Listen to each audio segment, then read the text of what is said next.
Selamat pagi semuanya. Pada kesempatan kali ini, kita akan kembali belajar mengenai model transportasi.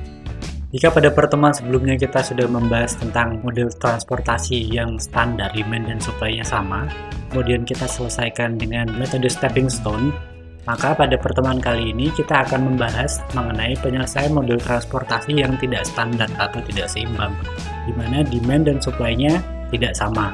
Kemudian kita akan selesaikan dengan melakukan pendekatan MODI atau Modified Distribution. Kita mulai. Model transportasi tidak standar atau unbalance merupakan model transportasi yang terjadi ketika permintaan tidak sama dengan penawarannya. Misalkan permintaannya lebih besar dari penawaran atau sebaliknya permintaannya lebih kecil dari penawaran. Untuk membantu supaya model transportasi ini menjadi standar atau seimbang, ini dapat dibantu dengan menambahkan dummy demand atau dummy supply. Misalkan pada contoh tabel berikut, dapat kita lihat bahwa perusahaan mempunyai pabrik PQR misalkan, kemudian mereka mempunyai tujuan X1, X2, dan X3. Jumlah supply dari P adalah 400, kemudian jumlah supply dari Q sebesar 300, dan jumlah supply dari pabrik R sebesar 200. Jika di total, jumlah supply-nya total adalah 900. Kemudian, demand atau permintaan dari X1-nya sebesar 300, permintaan dari X2-nya sebesar 250, dan permintaan pada X3-nya sebesar 550. Jika dijumlahkan, maka total demand-nya sebesar 1100. Dari sini dapat kita lihat bahwa antara supply dan demand-nya tidak sama, di mana di sini supply-nya lebih kecil daripada demand-nya.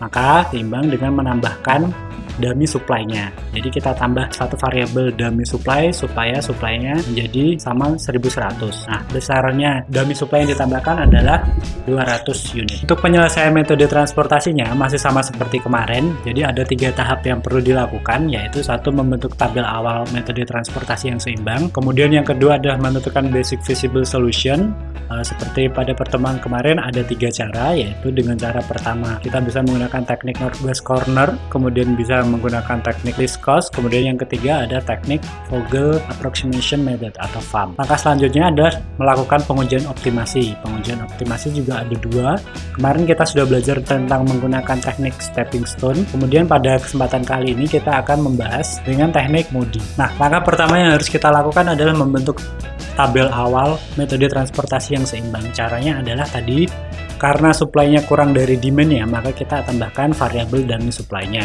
Besaran supply yang ditambahkan adalah 200 unit, karena 1100 dikurangi 900 sama dengan 200. Jadi tabelnya kurang lebih akan menjadi seperti ini. Yang perlu diperhatikan adalah biaya distribusi dari variabel dummy ini, karena dia adalah variabel pembantu, maka biaya transportasinya sebesar 0. Langkah berikutnya adalah kita menentukan basic feasible solution.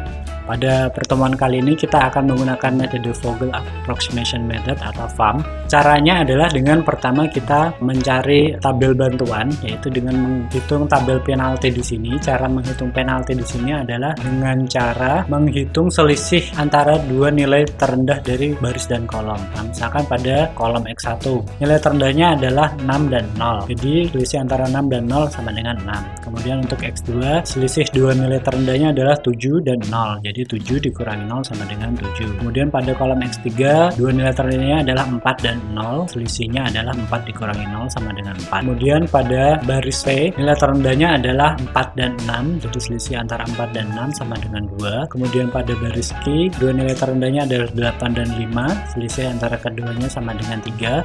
Kemudian untuk baris R, 2 nilai terendahnya adalah 11 dan 10. Selisihnya adalah 1. Kemudian untuk baris dummy nilainya 0, jadi selisihnya sama dengan 0. Kemudian kita pilih kolom yang mempunyai atau baris yang mempunyai nilai penalti terbesar, kemudian kita alokasikan ke sel yang mempunyai biaya terkecil. Nah, misalkan pada contoh adalah yang mempunyai penalti terbesar adalah kolom X2, penaltinya sebesar 7. Kemudian kita pilih biaya transportasi yang terendah, 7, 11, 11, 0. Terendahnya adalah 0. Jadi kita alokasikan 200 di sini ke kolom X2. Jadi kita alokasikan dummy-nya 200 200 di kolom X2. Jadi total permintaan di X2 awalnya 250, kemudian terpenuhi 200, masih belum terpenuhi 50. Kemudian nilai penalti terbesar kedua adalah 6 atau kolom X1. Biaya terendahnya adalah 0 lagi. Tapi di sini dummy-nya sudah terpenuhi semua atau dummy-nya sudah digunakan semua, jadi tidak bisa dimasukkan di sini. Jadi biaya terkecil keduanya adalah 6. Demand-nya sebesar 300, kemudian kita punya supply dari P-nya sebesar 400. Jadi di sini bisa dialokasikan sebesar 300 semuanya sehingga permintaan di kolom X1 terpenuhi semuanya. Nah, jadi di sini dialokasikan 300, kemudian supply dari P-nya masih 400 dikurangi 300 sama dengan 100. Kemudian kita cari lagi penalti terbesar selanjutnya adalah 4. Nah, di sini kita alokasikan ke yang biayanya paling kecil. 0 tidak bisa karena dummy-nya sudah habis. Kemudian 4 kita bisa alokasikan ke sel PX3. Di sini kita alokasikan sebesar 100. Kenapa 100? Karena supply dari P-nya ini tinggal 100 karena tadi 300-nya sudah dialokasikan ke X1. Kemudian kita cari lagi ke penalti yang terbesar selanjutnya yaitu 3. Nah, dari sini biaya terkecilnya adalah 5. Jadi kita alokasikan sebesar 300 ke sel key X3-nya. Kemudian selanjutnya kita alokasikan lagi yaitu tinggal 2 sel yaitu sel RX2 dan sel RX3. Kita alokasikan 200 ini ke 50 di RX2, kemudian 150 di RX1. Kenapa 50-nya di RX2? Karena demand-nya tadi ini 250, sudah diisi dari dummy 200, jadi tinggal 50. Jadi yang bisa diserap oleh RX2-nya cuma 50. Kemudian ini adalah sisanya 150 bisa diserap di RX3. Langkah berikutnya adalah melakukan pengujian optimasi. Pengujian optimasi dengan metode MODI ini dilakukan dengan menghitung biaya implisit dengan rumus CIJ sama dengan UI ditambah VJ, di mana U1-nya sama dengan 0. Jadi CIJ ini merupakan biaya implisit dari sel basis. Misalkan di sini 6 ini sama dengan CPX1-nya. Seperti itu. Kemudian UP-nya sebesar 0 atau U1-nya sama dengan 0. Kemudian VX1-nya sama dengan, jadi 6 dikurangi 0 sama dengan 6. Kemudian kita cari lagi misalkan V3X3-nya di sini. Jadi nilainya sama dengan 4 dikurangi 0 sama dengan 4. Kemudian misalkan kita nyari UKI. UKI ini didapat dari nilai di sel basis KX3 ini, jadi 5 dikurangi 4 sama dengan 1. Kemudian misalkan di sini nilai UR sama dengan 12 dikurangi 4 sama dengan 8. Kemudian kita nyari ini V2-nya dari 11 dikurangi 8 sama dengan 3.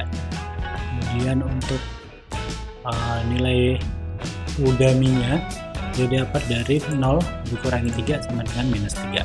Setelah kita menemukan V dan kita menemukan nilai U-nya, kemudian kita lakukan pengujian optimasi. Caranya dengan hitung biaya implisit untuk sel non basisnya dengan rumus KIJ sama dengan CIJ dikurangi UI dikurangi VJ, di mana U1-nya sama dengan 0. Jadi dari sel non basisnya, misalkan di sel PX2-nya kita hitung KPX2-nya sama dengan 7 dikurangi 0 dikurangi 3 sama dengan 4. Kemudian dari KX1-nya dapat kita hitung 8 dikurangi 1 dikurangi 6 sama dengan 1. Kemudian KX2-nya 11 dikurangi 1 dikurangi 3 sama dengan 7. KRX1-nya 10 dikurangi 8 dikurangi 6 sama dengan minus 4. K-dummy X1-nya 0 dikurangi minus 3 dikurangi 6 sama dengan minus 3. Kemudian K-dummy X3-nya sama dengan 0 dikurangi minus 3 dikurangi 4 sama dengan minus 1. Dari nilai K-nya ini dapat dilihat bahwa masih terdapat nilai yang negatif, yaitu sebesar minus 4, yaitu di sel RX1-nya. Jadi dapat dikatakan bahwa tabel tersebut belum optimal, jadi perlu dilakukan realokasi. Sel tujuannya adalah sel dengan nilai negatif terbesar, yaitu KRX1. Besar realokasinya adalah nilai terkecil pada loop sel non basis dengan tanda negatif. Jadi dari KRX1 ini kita bikin loop seperti pada metode stepping stone kemarin. Kemudian kita lihat dua nilai negatifnya, yaitu di sini dan di sini, antara 300 dan 150. Nilai yang paling kecilnya adalah 150. Jadi nanti kita realokasikan 150. Jadi di sel RX1 ditambah dengan 150, di sel PX1 dikurangi 150, di sel PX3 ditambah 150, dan di sel RX3 dikurangi 150. Hasilnya akan menjadi seperti ini. Ini tabel iterasi pertamanya. Jadi alokasi untuk PX1 nya sebesar 150, PX2 nya 0, PX3 nya 250, QX1 nya 0, QX2 nya 0, QX3 nya 300, RX1 nya 150, RX2 nya 50, RX3 nya 0, kemudian dummy X1 nya 0, dummy X2 nya 200, dan dummy X3 nya 0. Kemudian kita hitung lagi biaya implisitnya, yaitu kita hitung nilai V dan nilai U nya. Ini dilakukan dengan rumus CIJ sama dengan UI plus VJ, di mana U satunya sama dengan 0 seperti pada sebelumnya. Jadi kita ulangi lagi penghitungannya, kita hitung V dan U nya, caranya masih sama. Untuk menghitung VX1 nya berarti 6 dikurangi 0 sama dengan 6. Kemudian untuk menghitung V3 nya berarti 4 dikurangi 0 sama dengan 4. Kemudian untuk menghitung U-nya berarti 5 dikurangi 4 sama dengan 1. Kemudian untuk menghitung UR-nya berarti ada 10 dikurangi 6 sama dengan 4. Kemudian untuk menghitung VX2-nya 11 dikurangi 4 sama dengan 7. Kemudian untuk menghitung dummy-nya di sini berarti 0 dikurangi 7 sama dengan minus 7.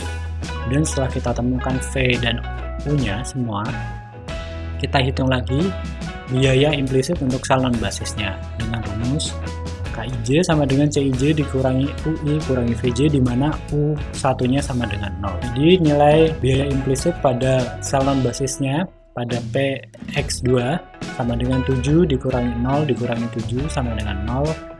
Pada sel QX1 nya 8 dikurangi 1 dikurangi 6 sama dengan 1. Pada sel QX2 nya 11 dikurangi 1 kurangi min 7 sama dengan 3. Pada sel RX3 nya 12 dikurangi 4 dikurangi 4 sama dengan 4.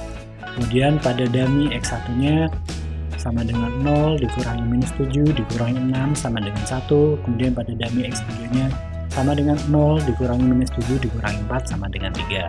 Nah, dapat dilihat dari nilai biaya implisit ini sudah tidak ada nilai yang negatif. Jadi, dapat dikatakan bahwa tabel tersebut sudah optimal. Dan bila kita hitung total biaya distribusi minimalnya adalah dengan kita mengalihkan biaya ini dikali dengan jumlah alokasinya. Kemudian kita totalkan semuanya. Totalnya adalah sebesar 5.450. Sekian perkuliahan hari ini. Terima kasih.